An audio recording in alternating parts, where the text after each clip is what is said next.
This episode of Guess That Record is sponsored by Marvel Marketing. Marvel Marketing is a full-service digital marketing agency headquartered in Calgary, Alberta, that creates digital impact for your company. To find out more, visit marvelmarketing.ca.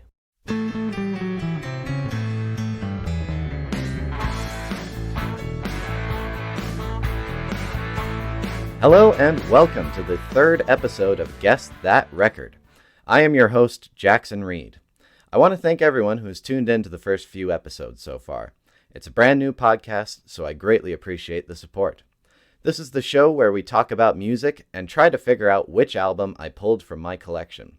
Our guest this week is a senior music editor for Rolling Stone, where his work frequently appears.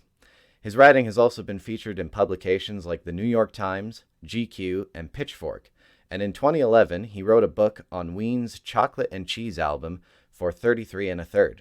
He also hosts the Heavy Metal Bebop podcast and has performed music with bands such as Stats. I'm pleased to welcome Hank Shteamer to Guess That Record. How are you doing, Hank? Doing just fine. Thanks for having me, Jackson. No problem. So you currently reside in Brooklyn. Yep, And how is it there today? it's freezing. Oh, It's been very cold. And yeah, the COVID thing is still, everything's kind of up in the air.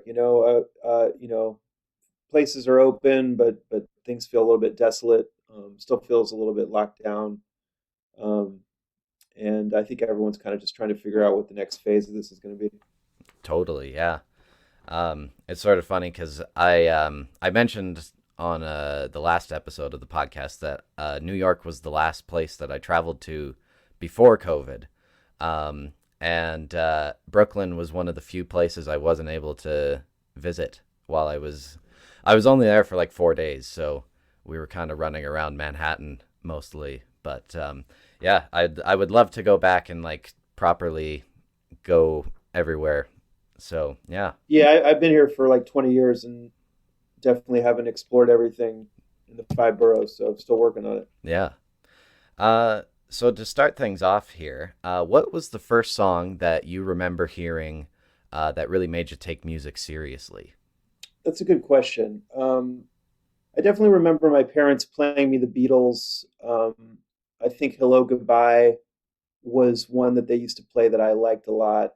Yeah, it's hard to remember, but I remember that early kind of like glam metal hard rock stuff being that. I think that's probably when I started to develop like tastes of my own. So maybe something like Pour Some Sugar on Me or one of the early Def Leppard Hysteria singles, probably right around that time. I'm sure there was stuff before. I mean, I definitely listened to like, I can remember Michael Jackson on the radio, things like that.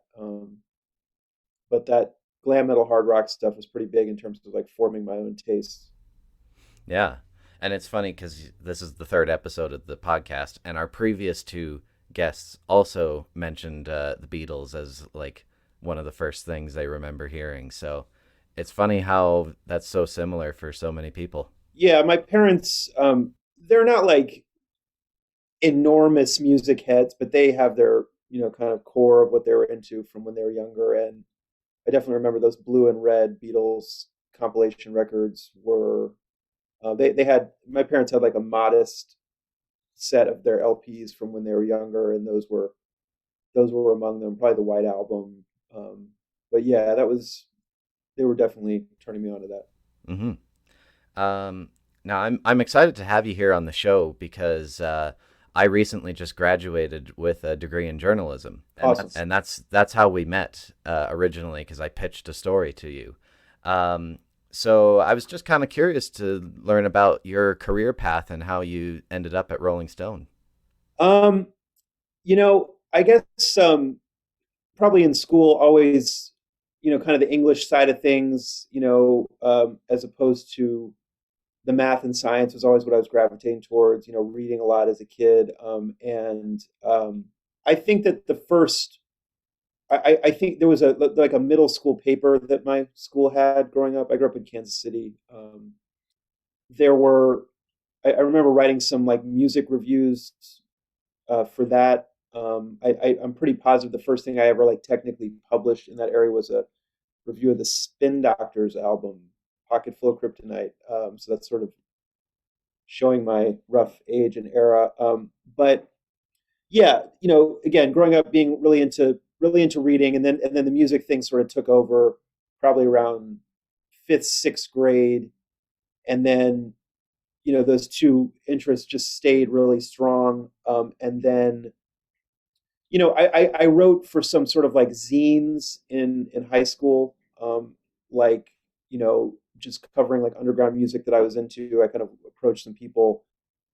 I know that in college, I went to college at Columbia up here in New York and started working for the radio station, had a jazz radio show, and I just was going out to a lot of jazz shows and um, approaching websites and publications about to see if people would be up for me reviewing concerts. I think a lot of the early experience I got was just through that, just through like, oh well, this, I'm seeing this paper around town. I'm going to go check out the show. Maybe they wanted someone to write it up, and getting in touch with people that way. There were like publications like All About Jazz, which was like a local paper that's still going under a different name. But and then also the All Music Guide, which you're probably familiar with, like allmusic.com, which is still very much around. I started writing reviews for them also when I was still in college, and then when I got out of college, it was a lot of just like, again, just like I would be reading various magazines and I would just start pitching them, smaller jazz specialty magazines, a lot of that stuff, um, and then after a few years of kind of doing other things to make money and then freelancing, I got an internship and then eventually a job at this publication called Time Out New York, which was like a events, like arts and entertainment, like events magazine in New York. And then that was just a lot of kind of, we would preview the shows that were happening. So I'd interview artists that were coming to town or review records or blurbing shows that were coming up, and that was kind of my first experience on a real kind of full time level, like doing something like this. Um, and I was there for in one form or another for like 10 years, and then have been at Rolling Stones since 2015. And freelancing for a lot of places in between there. I mean, I think a lot of it has just been like you know, reading all the music publications I could, and then I think eventually you kind of find yourself being like, well, I'd like to see myself in that publication, or I could envision this piece running in that, but identifying like a sort of a vacuum somewhere, and then finding out how you could fill it. I mean, I think there's so much more now. Um, it's harder to find those vacuums, I think, because things have, there's so many people writing about music. There's so many outlets on the web, and I think that things have only gotten more and more and more like specialized. Um, but that's pretty much how it went for me. Was just kind of like, this is what I'm interested in. What outlets could I potentially pitch, and finding people to give you a break or take a shot on you. And yeah, music was always really my greatest interest, kind of eclipsing everything else. And I never really had much ambition to write about anything else. But it's still a challenge. I mean, I think that, my, I am a musician, but started out as a sort of a self-taught one, drummer, and been playing guitar for a few years, but now I'm really trying to, I'm just trying to learn more about the nuts and bolts of music, and that how to apply that. I think that that's always been kind of a question for me of, wanting to write for a general audience, but bring the side of me that is a player as well, and a kind of a creator of music into it. Um, and that's, yeah, and that's also been a big part of my life too, is performing in bands and things like that. So just kind of like trying to figure out how to structure my life so that I was as much around music and around writing as I could be. Hmm. And as senior music editor with Rolling Stone, are you sort of in charge of most of the music articles that get written by the publication? The titles are a little confusing in the sense that I am one of several senior editors that we have. I am I'm part of the equation, in term probably specializing more on like kind of the rock metal side of things. we have other editors who specialize in anything from Latin music to hip hop. It's a pretty large team over there. But yeah, I mean, I'm editing larger features a lot of times. Helping out with the bigger like lists or roundups that we do. We've done like 100 greatest drummers, 100 greatest metal albums. I think we did like a 50 greatest bassists, things like that, and just working with writers on pitches for larger features that they have about anything from like classic R&B to you know singer songwriters to it's just a real wide variety of stuff. I like to just try to like work with the writers on feature like deep dive features that are really meaningful to them. Um, and I'm also a writer. I mean, I think that that tends to come second because the job description is really an editor role. But I try to make time for my own stuff, and I've had moderate success doing that. Um, try to pick my spots and figure out a handful of major projects a year to kind of get lost in, which again, I think it's kind of like with the playing music and writing about it. I think the being a writer makes you a better editor, and vice versa. I think that they're complementary skill sets, and but writing is nothing really beats working on your own story. You know what I mean? Like really having your own something you really want to go after and kind of seeing it through the whole way and having the time and space to do that. That's something that I value a lot. Hmm. And when did you start with Rolling Stone? July 2015, I think, was when I started up there. Yeah. Did you like freelance with them before?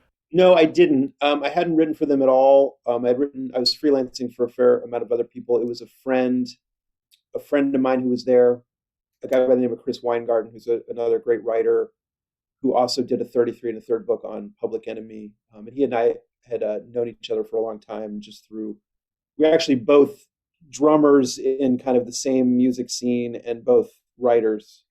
Um, and so we kind of had this dual citizenship thing. And yeah, there was an opening, and he, uh, you know, graciously kind of floated my name, and I started speaking to them about that. And so it came through that. It wasn't through any prior work that I had done. Okay. I got to ask out of curiosity here, but when you first got published in Rolling Stone, did you play some Doctor Hook? I didn't. That would have made sense though, and I think it is cool to be a part of a publication with such a history for sure. Um, and to try to I think everyone is trying to kind of leave their own stamp on it. Getting comfortable enough there that I could be myself, I think, was a big step. I think for a while you want to just kind of learn the ropes, but then hopefully you can kind of figure out, okay, well, what is there that I could contribute to this? I mean, I gotten to work with people like David Frick, Rob Sheffield. I mean, I definitely have a lot of respect for the history of it, and I'm happy to contribute in whatever way. Now, being a writer, and you've also done your own work with podcasts like the Heavy Metal Bebop podcast. You've done a lot of interviews. Who are some of the biggest names you've gotten the chance to speak with? Well, it's interesting because I think there are bigger names, and I think that there are bigger names, to me. Okay, so I interviewed Nicki Minaj one time before she was really super famous. I've interviewed a couple of the guys in Metallica in different settings. I did a thing for Rolling Stone where that I did a sort of a moderated interview with Dave Grohl and Ringo Starr. Lou Reed was part of when I was talking to the Metallica thing. It was when they did the record with Lou Reed, and I did interview Lou Reed briefly. Um, that was a bumpy ride, but a good experience. I think that maybe the more niche stuff is just as important to me. I mean, one that meant a lot to me was I interviewed Robert Fripp from King Crimson. he wasn't doing a lot of interviews around that time, and I got to fly to London and speak to him. There's some people who have been interviewed, thousands of times, and maybe you might have 15 minutes with them on the phone, and maybe you don't really feel like you get much out of them that they haven't said a million times. Like I interviewed Donald Fagen from Steely Dan on the phone, and that was a little bit like that kind of experience. I didn't feel like I really got to really get. But then I interviewed Walter Becker from Steely Dan at a different time, and I feel like I really was able to kind of have more of an in-depth conversation with him. But again, yeah, some of the most meaningful ones have turned out, they haven't been the bigger names necessarily. I mean, there's a jazz vibraphone player named Walt Dickerson that was sort of out of the spotlight. He had made some records from about the late 50s through the early 80s, and he's kind of a cult figure, and no one really knew what had become of him. And I got his contact information through another musician and visited him at his home in Philadelphia. He died. Walt Dickerson died a few years ago. I can't remember when it was. It was early, maybe '04, '03, '04, '05, something like that. Like I really had no idea what this guy was up to, and that to me has sometimes been a little more special than necessarily than just the big name. It's more about I'd rather have like the more in-depth conversation or feel like I can bring something to it that hasn't necessarily been brought to. Like for example, I interviewed Bill Ward, the drummer of Black Sabbath, on that Heavy Metal Bebop podcast, which was also very meaningful because he's been interviewed 1,000 times, but maybe not necessarily in that exact context. Like I wanted to talk to him specifically about jazz and how that informed what he did. And so, I don't want to interview someone just because they're a big name. I want to interview someone because I love their work and I feel like I have something to bring to it that maybe you haven't seen before. For sure. I wanted to ask you about the book you wrote for 33 and a Third. What was that process like? Well, 33 and a Third, are you familiar with the series? I am, yeah.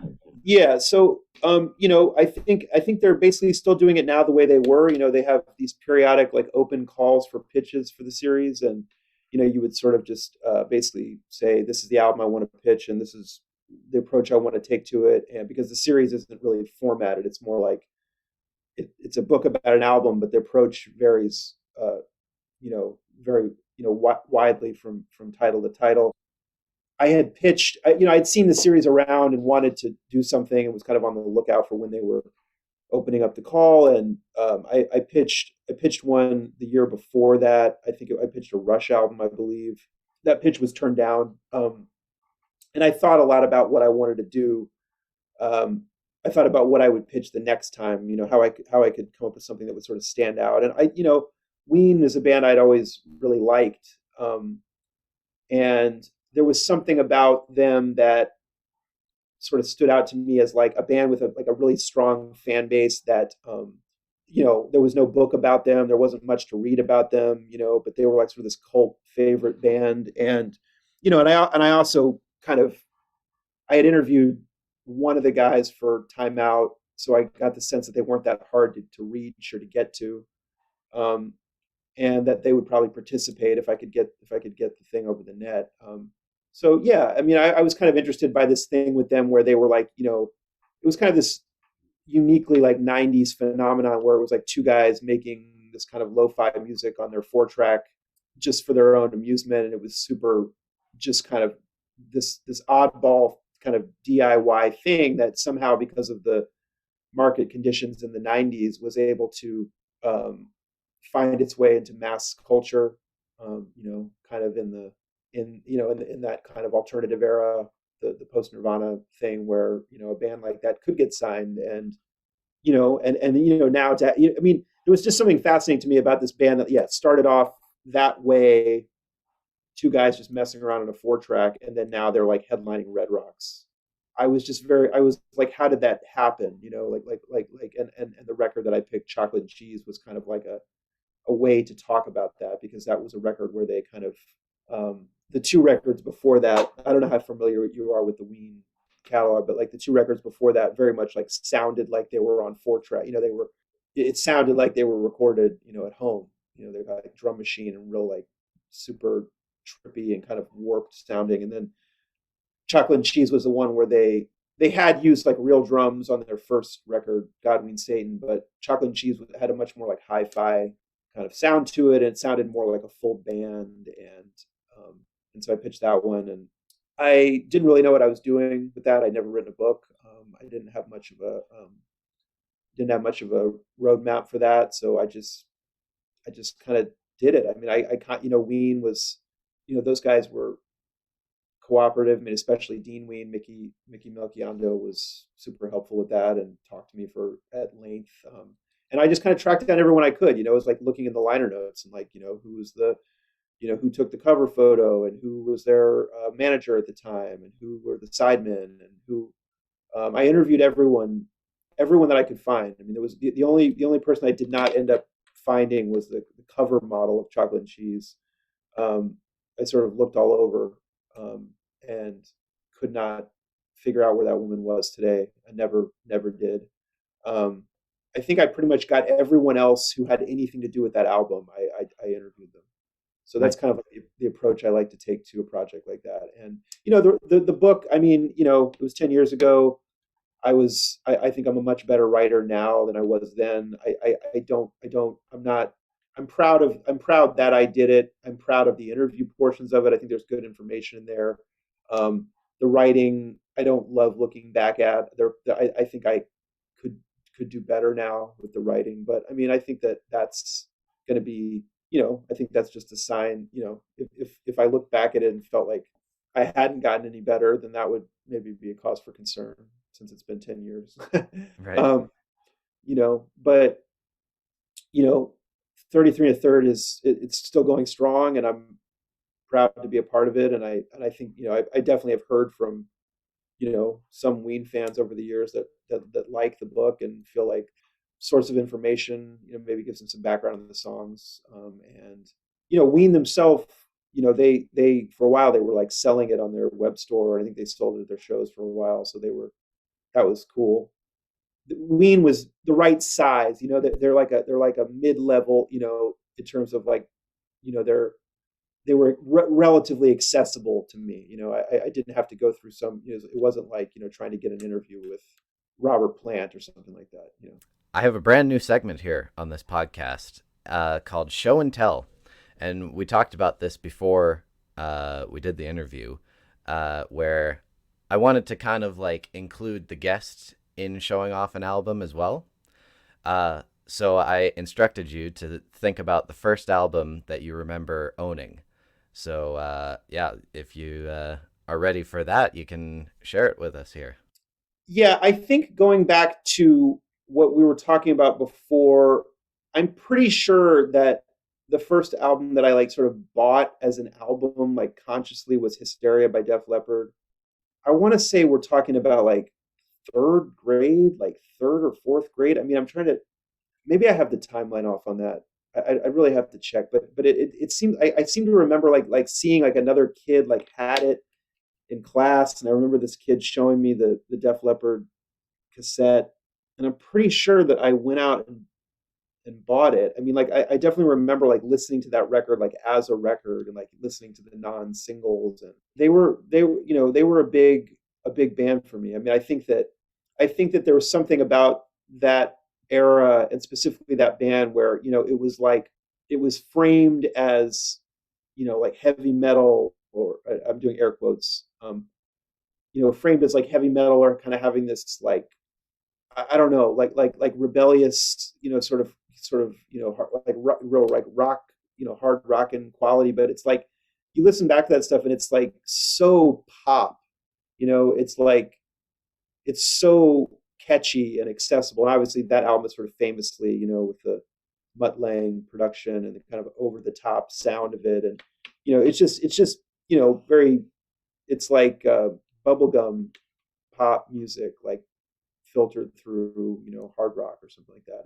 Mhm. And, it was just, that definitely sent me down into this thing of, I think my whole journey from that point to up through, high school and on from, was just like opening the door to this world of hard rock and heavy metal and just moving further and further and further into the extremes of that, but just being excited by, a rock band, kind of larger than life, like rock band thing, and that just happened to be, I didn't have any awareness of what came before. I had no awareness of, Led Zeppelin, Black Sabbath, or anything like that. I started right at that I entered the stream right at that sort of MTV glam metal moment, and I was like fully immersed in that. I was into Poison and Guns N' Roses, and the kind of the 87, 80, probably right around 87 was like when all that stuff was kind of exploding. I think that's when Hysteria came out. I could be wrong though. I think it did come out in 87, yeah. I do think like Def Leppard, probably Def Leppard and Bryan Adams are like the two artists that nailed the Mutt Lange sound the most. Which of the Bryan Adams stuff did Mutt Lange do? He did Waking Up the Neighbors was the first time they worked together. And then they did a few more albums in the 90s and then kind of went their separate ways. But I actually believe he's got his new album coming out in March, and I think he's done some work with Mutt on cool. this album again. So, yeah. And I have my first album that I ever bought here, which is Led Zeppelin 4. I've heard that one. Yeah. So I was 16 when I decided I was going to start buying vinyl. My dad had saved all of his albums and his record player, so he kind of gave me those. But Led Zeppelin 4 was the first album I went to the store and bought. And yeah, high school, like this was grade 10, so I was like at the peak of my Zeppelin obsession. That was my first album. Well, so yeah, it's kind of interesting because it sounds like I definitely know kids that I went to school with, like middle school and high school, they were immersing themselves in that older stuff. Like they were getting into Floyd, Zeppelin, The Dead, whatever. My experience with older music was never. It did not happen at that time. It was all contemporary, like from like the late '80s through when my kind of like grade school to high school was, you're talking about like mid '80s through like late '90s, and so almost all the music I was listening to, except for some like odd like hardcore punk stuff, was contemporary. It was all like '80s, '90s music, and then it was later. I did have that exposure to the Beatles and things like that, but Rush was one exception. But I did not know my like basic food groups of like Zeppelin and things like that at that time. It was only much later that I sort of became obsessed with that older stuff. So it must have been. Were you also listening to like contemporary things, or is it just? I've been an old soul my whole music career, basically. Yeah. But I did sort of start obviously the Beatles were first, but I kind of lost interest in music for a few years, but then I came back into it around 14, 15 when I first heard Stairway to Heaven.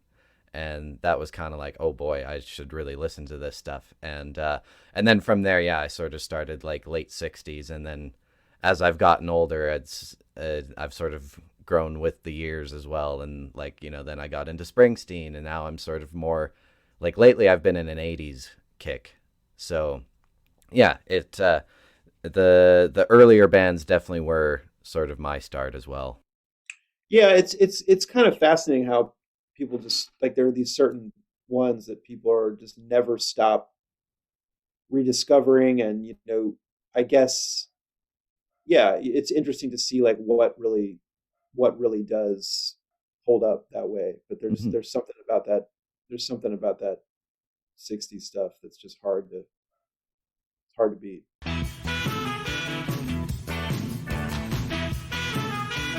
So we are now into the guessing portion for which this podcast gets its name.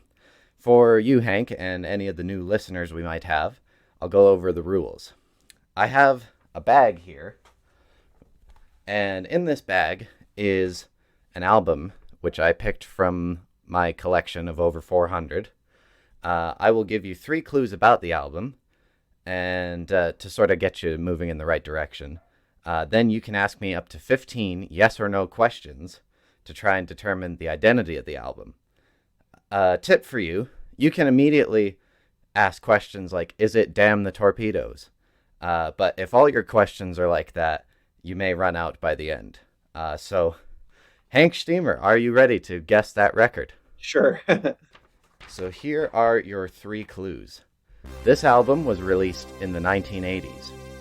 It features 4 singles that charted in the top 20 of the Billboard Hot 100, and this album started as a completely different project.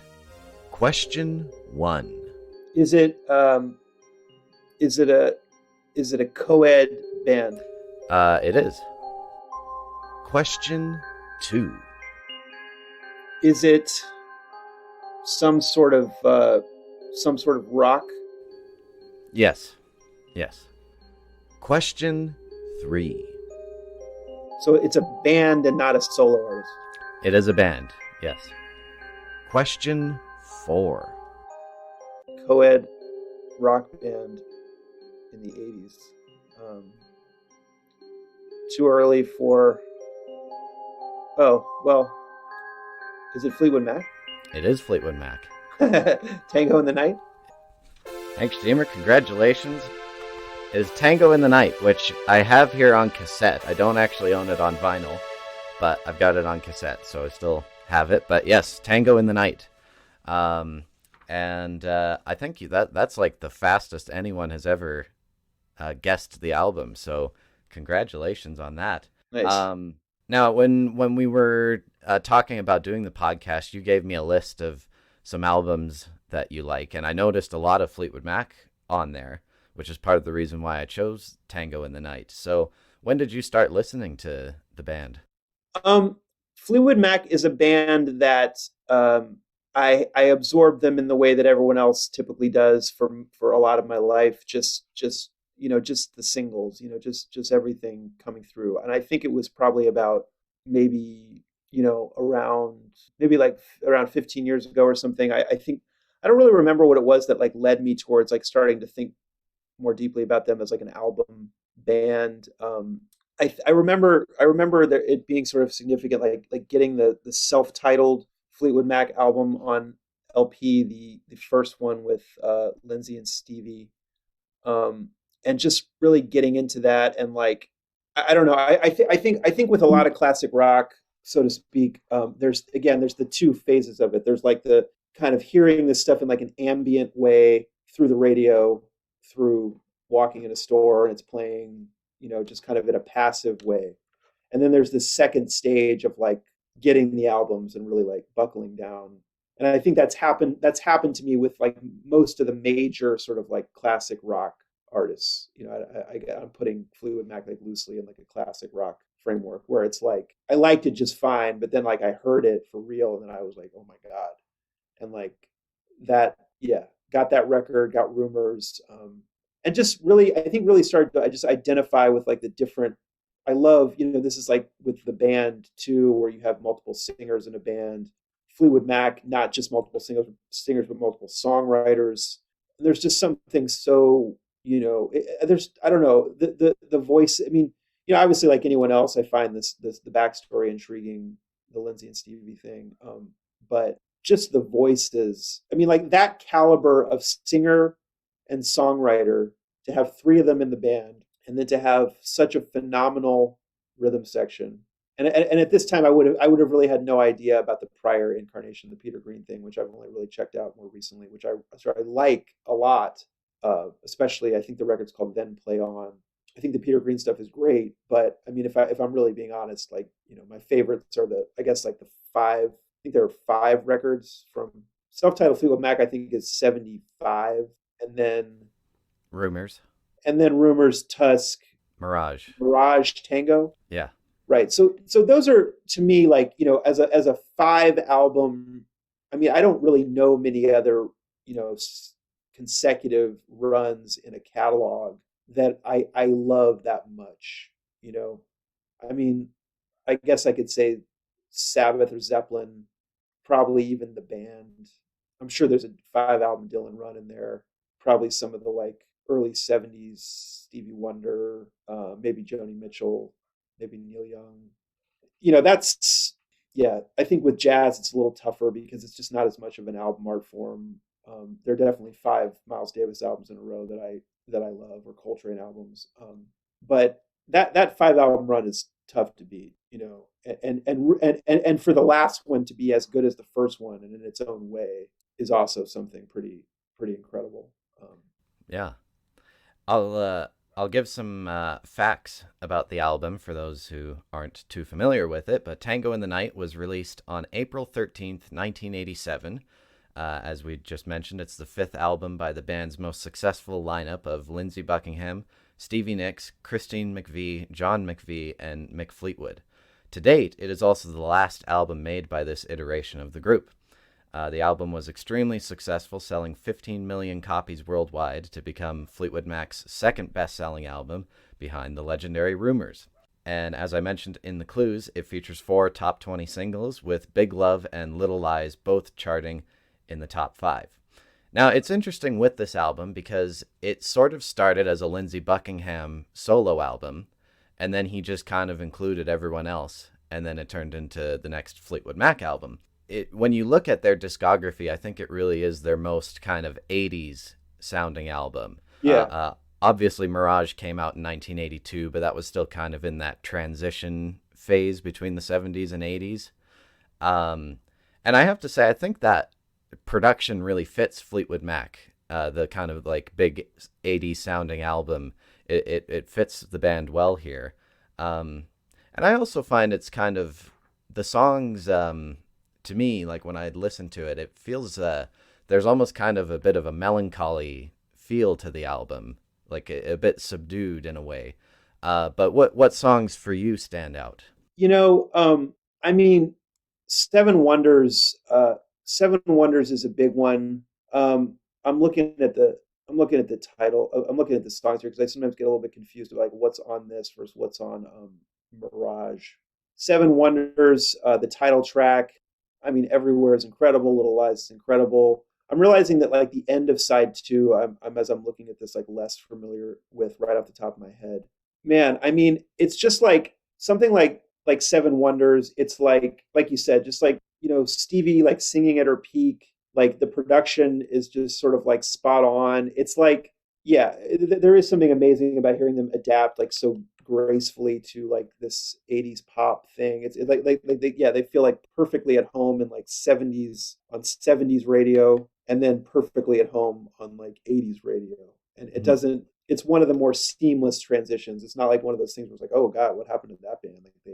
Like I like a friend of mine, a colleague at Rolling Stone, Corey Grow, and I often talk about, he's talked about this thing of like, the 80s was like it's like it transformed every artist that existed before it. There was like almost this like prism effect that happened in the 80s where just like something weird happened, like with the production or something got weird or they somehow had to reckon with that sound. Mhm. And it's more graceful on some than others.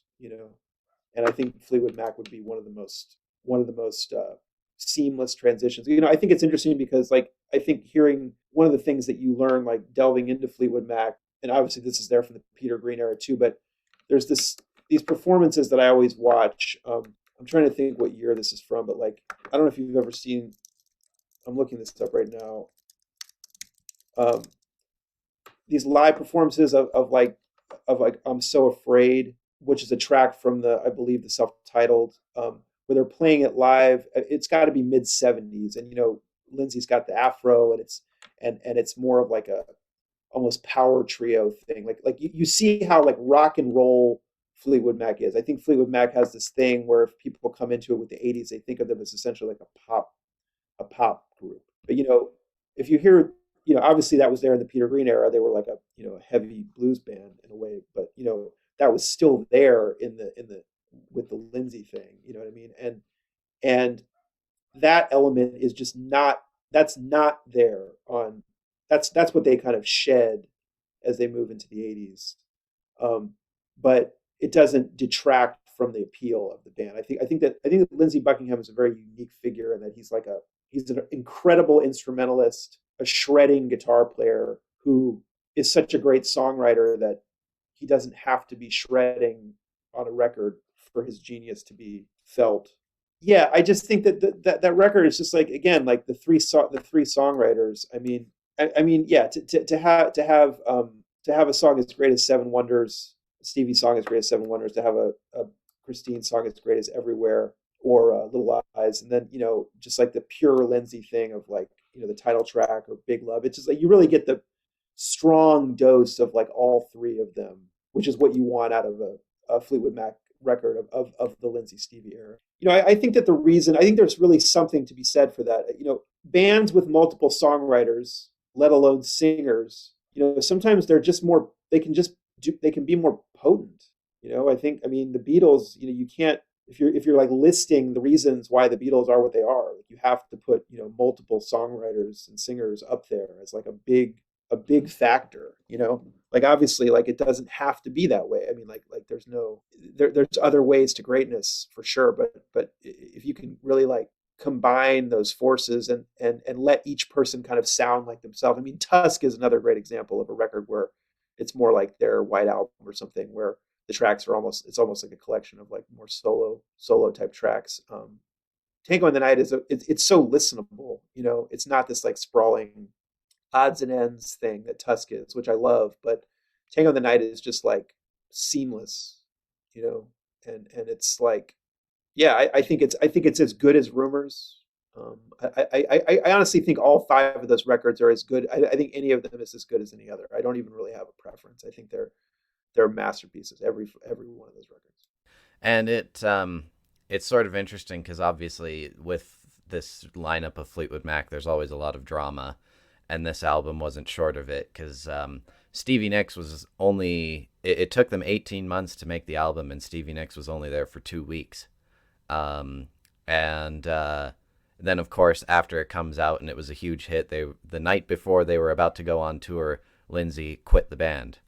And this album really kind of is, even though Fleetwood Mac did make more albums after Tango in the Night, in a way it is almost kind of like their last album, just because it kind of ends their run on top. Yeah, absolutely. Like I'm looking at this. Yeah, so there are three Fleetwood Mac studio albums after this. Okay, so you've got the one. I think there's the one that has Stevie but not Lindsey, and there's the other one without Lindsey, and then Lindsey comes back, but then Christine isn't on it. I'm gonna be totally honest. I do not really know those three records. Behind the Mask. I'm looking at the Wikipedia now. Behind the Mask, Time, and Say You Will. Um, I know they put out that little EP, but again, without Christine, that little EP in like 2013 or something. But yeah, you're right. I mean, it is kind of the end of them as like a band making new music that's reaching people. I mean, do you know those post Tango records? Not really, no. Yeah, I'd be curious to hear like a revisit of those, whether, because it's kind of like that's when they kind of started that thing of like, well, Lindsey's gone, so let's bring in whoever. And last time it was obviously, currently it's obviously like Neil Finn and Mike Campbell or whatever's going on with that. I mean, it's such a crazy saga. But yeah, I think Fleetwood Mac is a really hard band to get your head around because I think you've got those five records, and then you've got all these other periods. I mean, I'm not an expert on pre-Lindsey Stevie Fleetwood Mac. I do again love that record, Then Play On, kind of the classic Peter Green one. But there are all these other periods of it that I just am not super familiar with. But I think it's kind of crazy, like what a history, to have those two guys keeping it up for so long. I'll be curious to know what the future is like. Like I think everyone like I'm wondering like, will the Lindsey thing ever get repaired? Will we ever see him on stage with them again? I think that he was pretty vocal about kind of torching the whole thing when he was promoting his most recent solo record. But yeah, I mean, there's something, I love Lindsey's solo stuff, especially the last couple records he's put out. And I love Stevie's solo stuff, but it's hard to beat that chemistry. It's really hard to beat that chemistry. And I think that, yeah, I really do. It is kind of, I really would put that question forward of like, what other band would have a 5 album run like that? Well, yeah, the listeners maybe let us know in the comments what you think is the best 5 album run. Lastly, I wanted to mention because Fleetwood Mac was the last concert that I went to before COVID. I saw them in Calgary in November of 2019, and the main reason I wanted to go was to see Mike Campbell because I'm a huge Tom Petty fan, and Sure. I'm so pissed off that I missed the boat on seeing Tom before he passed away. But Mike is such a huge part of the Tom Petty story. And like when I play his song, like the Tom Petty songs on guitar, I'm always playing Mike's parts. So I really wanted to see him. And but we went to the show, and the most surprising thing for me was seeing how entertaining Mick Fleetwood is. His drum solo was like crazy. He runs out in front of the stage and is playing like an African drum and stuff. He was probably the most entertaining drummer I've seen live since Neil Peart. Yeah, And yes, but I wanted to ask you, have you seen Fleetwood Mac live? I have. Yeah, I saw them. I saw like both of those reunion tours. I saw the one like they were like I want to say like 2014 and 2015 and 2016. The first one was I think when it was without Christine, and the second one was with Christine. So they were fantastic. I mean, they were. I'm so happy that to get to see like a classic intact lineup like that. Yeah, I mean, I loved it, and I think too. I agree with you. I think that Mick Fleetwood is such an underrated drummer. I think that he's kind of like a personality, and just like everyone is very, the personality factor. And Fleetwood Mac is obviously huge and dominates a lot of the conversation around them. And Mick is sort of a kind of a goofy guy, and that maybe can overshadow. But he's he's from that generation of just like badass, like old school British blues rock drummers, and he's just he has such a great groove and such a great feel, and he's just a monster drummer. I mean, and I was talking with another colleague about this the other day. There are not a lot of those left. Like if you think about it, it's like you're talking about like a player from the John Bonham generation. I mean, that's there's like Mick Fleetwood, there's like Ian Pace from Deep Purple who's still playing, and I don't really know who else is around of that. Obviously, Bill Ward is still with us, but really not performing. Obviously, Ginger Baker has passed, but there's that generation. I mean, Keith Moon. That generation is so. I mean, that's like sort of the cornerstones of like heavy rock drumming, and there's not many of them left. And I mean, like I don't know that there are any left besides Mick Fleetwood and Ian Pace that are really truly in that right in that era, kind of like were around at the time of the Bonhams and the Gentures and are still around performing. I mean, am I leaving anyone out? I don't know. Yeah, I mean, I think you got them all. I definitely think, yeah, when you look back on those kind of loud drummers of the late 60s, yeah, he's really one of the last left for sure, and still going strong. And John McVie too, no less. I mean, he's kind of an unassuming figure, but I mean that rhythm section. I mean, you're talking about like, I mean, what is it, like 1967 or something? I mean, when did they start? Yeah, it was around there. Yeah, I mean that's insane. Like what other band? I mean, obviously, like the Who is still touring, not with their original rhythm section. I mean, I don't even know who else. What other, like, yeah, I guess Roger Glover and Ian Pace would be another one.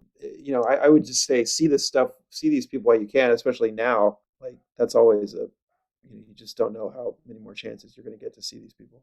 Exactly. Yes.